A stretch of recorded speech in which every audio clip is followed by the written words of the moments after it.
César Nakazaki está con nosotros para hablar no solo del indulto, hemos hablado en varias oportunidades del indulto, pero sí podemos actualizar la información, sobre todo porque este viernes la Corte Interamericana de Derechos Humanos verá el tema. Ha citado, bueno, se van a presentar las víctimas de los casos Barrios Altos y La Cantuta, va a haber una supervisión de las sentencias, qué tanto ha cumplido el Estado con esas sentencias de reparación.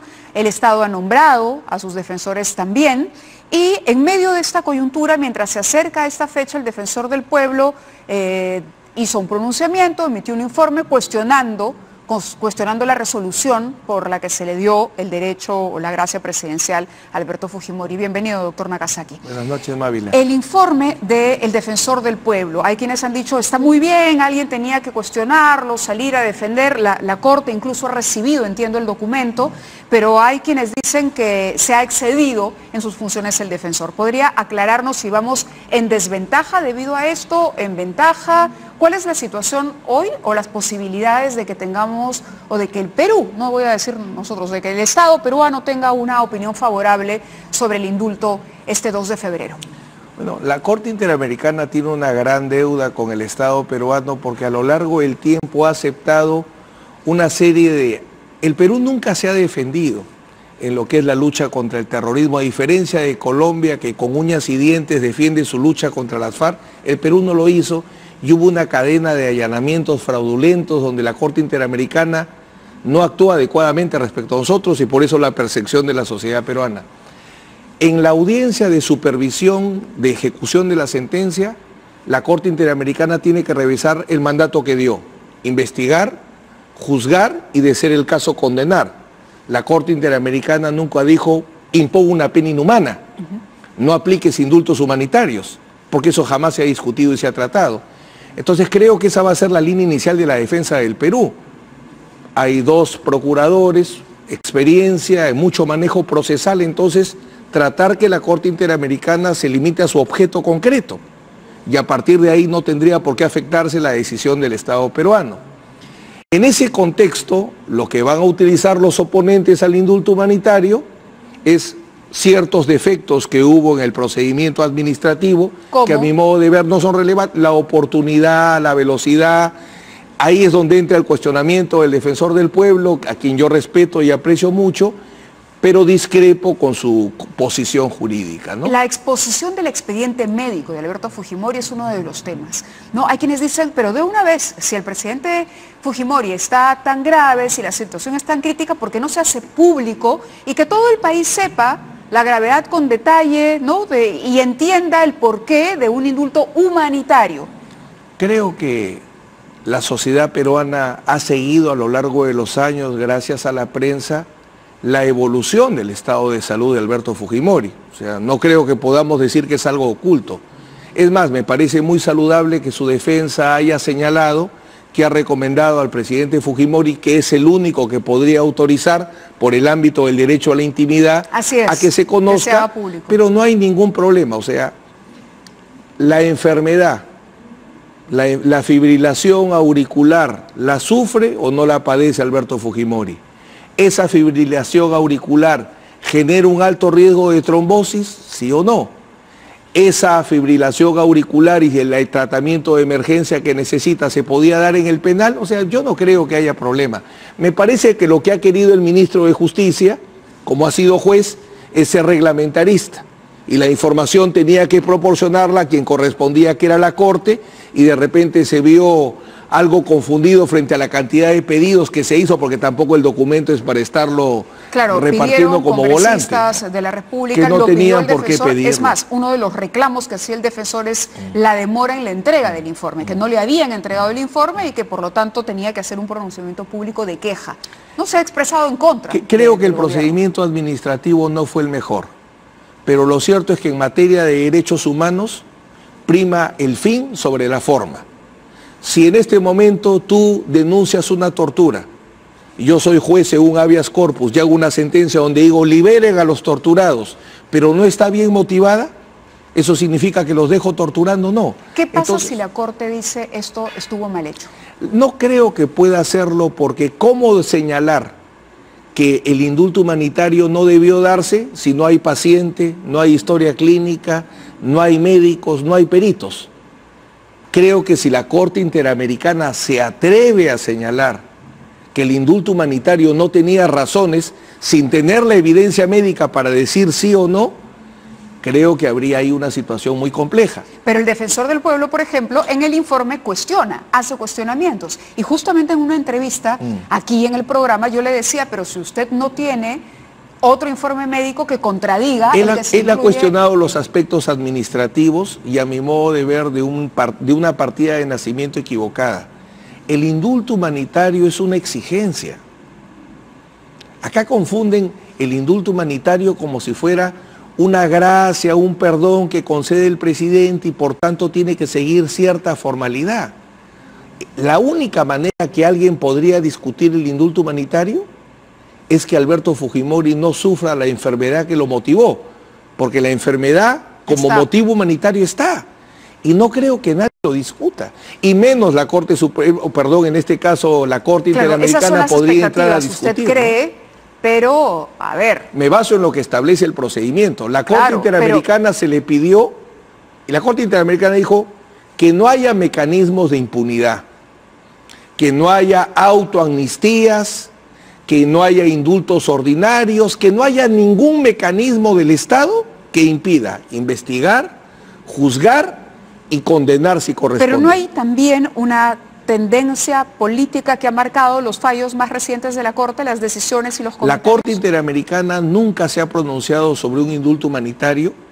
De acuerdo al Pacto de San José de Costa Rica, tendría la obligación más bien de respetarlo, porque la prohibición de penas inhumanas o crueles forma parte del derecho internacional. Hace unos días ha venido un experto español y nos ha estado recordando, estuvo en el canal también, acá en Canal N, donde recordaba que desde el Tribunal de Nuremberg, lo que siempre conversábamos, el indulto humanitario procede para todo tipo de delitos, sean delitos de derecho interno, delitos de lesa humanidad, delitos de guerra. Entonces, creo que si la Corte Interamericana se apega a su procedimiento, la Corte Interamericana lo máximo que podría decir es: denme un mejor sustento respecto a las razones médicas que han invocado. Ahora, no hablamos solo del defensor del pueblo, le podría decir también que el procurador Enco, por ejemplo, cuestionó y que inmediatamente fue cambiado. Bueno, eso es para la gracia presidencial, no, eso es para el otro caso. Para la gracia, pero es decir, el defensor del pueblo, el procurador, que se supone que está dentro del aparato estatal, dentro del propio Ejecutivo, es decir, desde dentro también se han hecho críticas. La posición del procurador no tendría sentido porque el procurador es el abogado del Estado. Entonces solamente el procurador podría discutir. El problema es que hay que diferenciar el análisis jurídico del análisis político o ideológico que a mí como ciudadano peruano me genera Alberto Fujimori. ¿Por qué removerlo? Si uno puede respetar su opinión y simplemente es una opinión, pero no es... Es un equipo. Los procuradores constituyen un equipo. Es como en mi estudio, puedo estar yo como puede estar Gladys Vallejo o Adolfo Pinedo. O sea, lo interesante es que el procurador que participe sea preparado. Y hasta donde yo sé, bueno, no he participado en esa audiencia, no he escuchado que digan, yo respeto mucho al procurador Enco, me parece de los mejores de la actual generación de procuradores. Pero ahí va la pregunta, entonces, ¿por qué? Emite él el pronunciamiento, dice, no me parece, por esto, y al día siguiente sale el nombramiento del nuevo procurador. Eso lo tiene que explicar el ministro de Justicia. Lo único que podría... De alguna manera ahí uno puede leer, ok, hay una debilidad, hay un miedo, hay un temor. Si tengo gente en casa que me está diciendo que he cometido el único errores. temor que podría existir es como que te digo que la enfermedad sea inventada y que Alberto Fujimori no sufra de fibrilación auricular, que no genere alto riesgo de trombosis. O sea, el problema es que por la forma no podemos perder el tema del fondo. Está mal motivado, pero ¿sufre de Alzheimer o no? ¿Está mal motivado, sufre de esquizofrenia o no? El tema concreto es esa enfermedad. ¿Sirvió para pagar la permanencia de Pedro Pablo Kuczynski en el gobierno de Perú? Yo creo que en cuanto a la oportunidad no fue la más adecuada, más allá que soy consciente que, convencido que Alberto Fujimori no debía morir en prisión, cualquier oportunidad en tanto y en cuanto sea legal. Pero eso no lo invalida ante la Corte, no es un argumento que se pueda tomar. Definitivamente no. Porque el indulto humanitario lo que tiene es una razón humanitaria.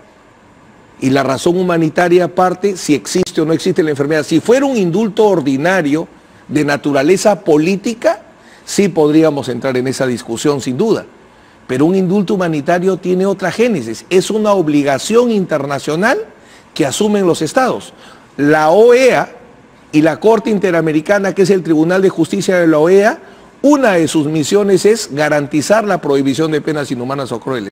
Solo si se establece que no existe la enfermedad, la Corte Interamericana podría invalidarlo. Entonces, no hay posibilidad. ¿Y para qué admite una causa sobre lo que no se puede pronunciar? La Corte tiene que escuchar a las partes. Y por eso te decía, o sea, una cosa es, mi análisis es jurídico. Si tú me pides un análisis de proyección, la Corte Interamericana a veces ha parecido una corte política. Por eso le hacía la pregunta antes, de acuerdo a los análisis de los últimos fallos. Si existe un riesgo que la Corte Interamericana tenga un pronunciamiento negativo, existe el riesgo. Si ese riesgo responde a un análisis de la aplicación del derecho internacional, del cumplimiento del Pacto de San José de Costa Rica, no. Por eso no es un imposible que se pronuncie en contra. Es que el derecho no es una ciencia, Mávila. El derecho no es una ciencia. El Perú ha perdido todos los casos. El Perú nunca se ha defendido en ningún caso, salvo en el caso Chavín de Huántar. O sea, nunca nadie se ha parado frente a la Corte Interamericana a decirle, esto era nuestro ejército. Un ejército no profesional donde levábamos en la esquina del estadio al muchacho y lo llevábamos a pelear contra los terroristas. Esta era nuestra única manera de pelear. Eso nunca se ha dicho. Porque como acá hay muchos problemas donde la justicia solo llora con un ojo, no hay dos ojos que lloren, sino hay un ojo que llore, eso también ha llevado. A mí me preocupa la actuación de la Corte, pero mi evaluación, como repito, es jurídica. Ojalá que la Corte Interamericana... Pero reconoce entonces una preocupación. Sí, no, yo no tengo... De que el escenario podría ser adverso. Ninguna posibilidad. Si existe perfectamente un riesgo, existe. Ahora lo importante es si ese riesgo es jurídico o no. Y el Perú, que por cierto no debe salirse del sistema interamericano porque es extraordinario, el Perú debe ponerse fuerte y a través de una buena defensa exigir que la Corte nos haga justicia en esta materia. La Corte Interamericana ha hecho justicia al Perú en otras materias, pero en lo que es lucha contra el terrorismo y sus consecuencias, la Corte Interamericana no nos ha hecho justicia como Estado. Quería aprovechar su presencia para preguntarle por lo ocurrido con Kenji Fujimori. ¿Se imaginó en algún momento que los hermanos iban a llegar a liderar dos grupos fujimoristas? Es decir, que Fuerza Popular podía dividirse en un grupo liderado por Keiko y otro grupo liderado por Kenji. Usted conoce a la familia a partir de su relación, claro, de su relación con el expresidente Alberto Fujimori. ¿Cómo cree que está viendo él este proceso? Yo creo que mucho depende de si la discusión entre los hermanos es solo a nivel política o es a nivel familiar. Si solo es a nivel política, creo que el presidente no tendría por qué afectarse, aunque lo ideal hubiera sido que sus diferencias las desarrollen y las resuelvan dentro del partido. Yo no concibo, con todo respeto, un partido cuyo principal activo es el recuerdo al gobierno de Alberto Fujimori, se arañe porque se lucha por la libertad de Alberto Fujimori. Lo que pasa es que Keiko dijo desde campaña que ella no utilizaría el poder, que ella quería agotar las instancias legales y llegar. Puedo comprender eso, pero también, bajo mi visión, después de cuántos años, número uno, ¿creemos que Alberto Fujimori fue condenado indebidamente, sí o no? Creo que todos seguimos creyendo que sí, al menos me refiero a la familia y al defensor. Nosotros salimos convencidos que Alberto Fujimori nunca debió ser condenado porque no había una sola prueba que haya ordenado matar. Entonces, si tengo la convicción que un hombre ha sido condenado indebidamente y a lo largo de los años luchamos por su libertad y no la logramos, más allá de cualquier consideración política, bajo mi visión, la prioridad es devolverle su libertad. Ahora, por otro lado está esta actitud ciertamente rebelde de Kenji, de hacer publicaciones, de los comunicados que le enviaban, convertirlos en avioncitos, lanzarlos. Esa parte. Y ok, uno puede decir la parte familiar y la parte política, pero vamos, tu hermana es la lideresa del partido y tú recibes un comunicado y tú le dices a tu hermana, ¿sabes qué? Los dos, a mi modo de ver, totalmente. Yo te mando el avión. Sí, no, tampoco justifico esa actitud.